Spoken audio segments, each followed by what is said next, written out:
নমস্কার বন্ধুরা, ইলা রান্নাঘর থেকে সকলকে জানাই অনেক অনেক স্বাগত। মিষ্টি আলু দিয়ে যে এত সুন্দর পিঠে তৈরি হয়, না খেলে বা না দেখলে কিন্তু বোঝা যায় না। আজকে মিষ্টি আলুর ডোবা পিঠে বানাবো। বন্ধুরা, দারুণ হয় খেতে। ভালো লাগলে চ্যানেলটিকে সাবস্ক্রাইব করে পাশে থাকার অনুরোধ রইল। লাইক ও অনেক অনেক করে শেয়ার করুন। তো চলুন শুরু করি। প্রথমে আলুটাকে আমি মিষ্টি আলুটাকে খুব ভালো করে ধুয়ে নিয়েছি। এই দেখুন, এবার আমি খোসা ছাড়িয়ে নেব। আগে এভাবে আমি আলুগুলো আগে খোসাটা ছাড়িয়ে নেব। এই দেখুন কি সুন্দর উঠে যাচ্ছে। এমনি করে সব আলুগুলো খোসা আগে ছাড়িয়ে নেব। আমি কিন্তু এখানে সব আলুগুলো করছি না, দুটো আমি বড় আলু নিয়েছি, এটা আছে 350 গ্রাম। খোসা ছাড়িয়ে এরকম গোল গোল করে কেটে নিয়েছি।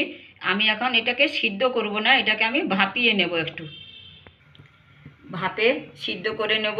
সেই জন্য এখানে আমি কড়াইয়ে একটু জল বসিয়েছি, একটা ছিদ্র থালি নিয়েছি। সে থালিটির মধ্যে এবার আমি আলুগুলোকে এভাবে বসিয়ে দেব।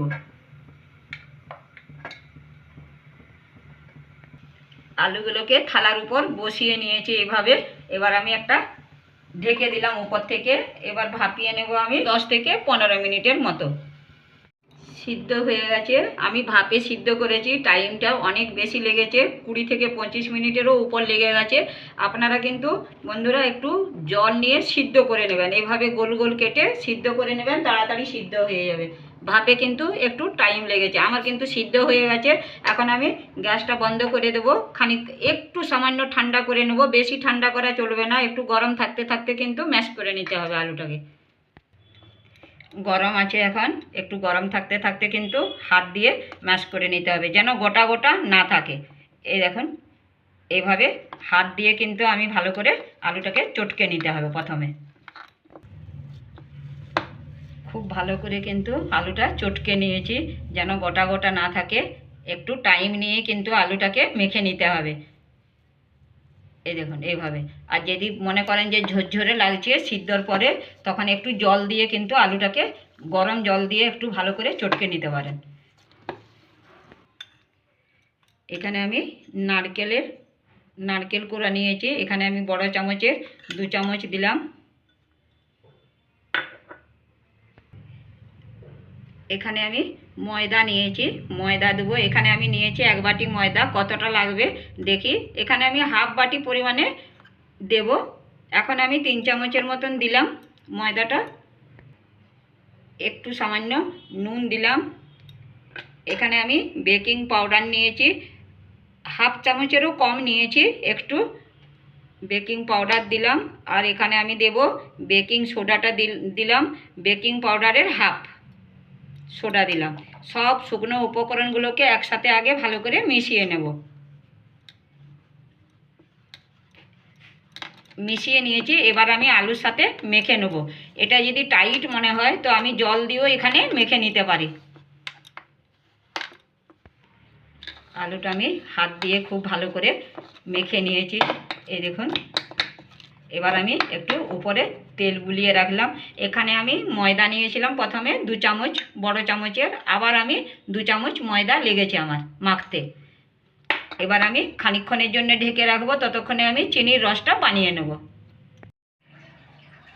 এখানে আমি 1 বাটি চিনি নিয়েছি বাটির মাপে। এখানে আমি জল দেবো 1.5 বাটির মতো। এখানে রসটা কিন্তু আমি খুব একটা ঘন করব না বা তারবালা করব না। এখানে চিনিটা গুলে যাওয়ার পর একটু ভালো করে ফুটে গেলেই চিনির রসটা কিন্তু তৈরি হয়ে যাবে। গ্যাসটা জ্বালিয়ে নিলাম, 2টো ছোট এলাচ দিলাম। চিনিটা যতক্ষণ না গুলছে একটু অপেক্ষা করব। চিনিটা গুলা হয়ে গেছে, খুব সুন্দর করে ফুটে উঠেছে একটু। এবার কিন্তু নামিয়ে নেব। এই দেখুন, আলুটা আরেকবার হাত দিয়ে ভালো করে মেখে নিলাম, ঢেকে রেখেছিলাম উপরে একটু তেল লাগিয়ে। এবার আমি একটু একটু করে নিয়ে ডোবা পিঠাগুলো বানিয়ে নেব। এভাবে সাইজটা আর একটু নেব, এভাবে নিয়ে 2 হাত দিয়ে আগে প্রথমে আমি গোল করে নিলাম। গোল করে নিলাম। এই দেখুন, এবার আমি এই হাত দিয়ে এইভাবে একটু চেপে দেবো চারপাশে।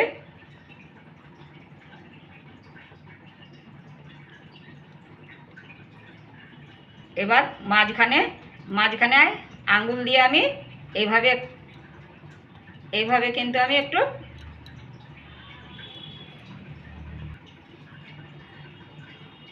আঙ্গুল দিয়ে গলি করে নিলাম ছিদ্র। এই দেখুন,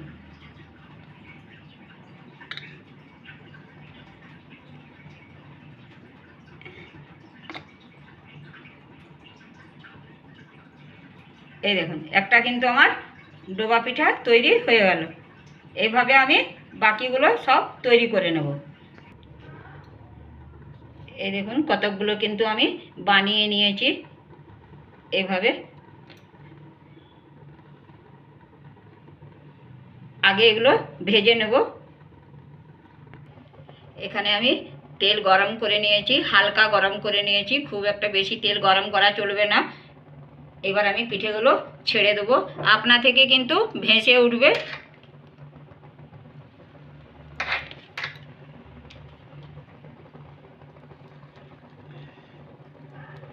খুব বেশি গরম করে নিলে উপরে কিন্তু লাল হয়ে যাবে, ভিতরটা কাঁচা থেকে যাবে।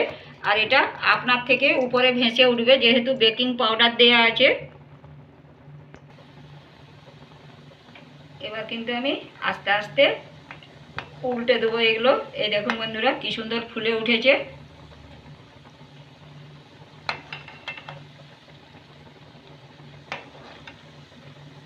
গ্যাসের আঁচটাকে এবার আমি মিডিয়ামে রেখেছি।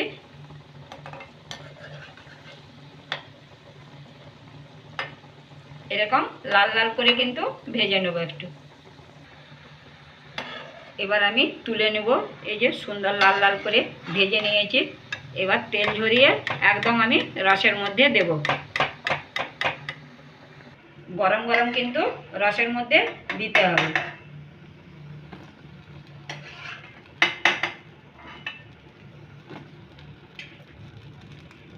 এখানে একটু রসের মধ্যে এভাবে একটু ডুবিয়ে দেবো ভালো করে।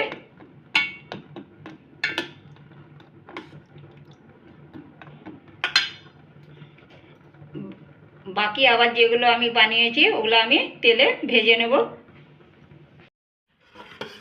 বন্ধুরা তৈরি হয়ে গেল রাঙা আলুর ডোবা পিঠে। রসও ভিতরে ঢুকেছে, খুব সুন্দর বন্ধুরা, নরমও খুব সুন্দর হয়েছে। একটা আমি আপনাদের দেখাচ্ছি। এই দেখুন বন্ধুরা কি সুন্দর নরম হয়েছে। বাড়িতে আপনারা বানান বন্ধুরা, খেতে দারুণ হয়, দেখতেও কিন্তু খুব সুন্দর লাগে। ভালো লাগলে বন্ধুরা লাইক শেয়ার কমেন্ট ও চ্যানেলটিকে সাবস্ক্রাইব করে প্লিজ পাশে থাকার অনুরোধ রইল। আজ এই পর্যন্তই, ধন্যবাদ।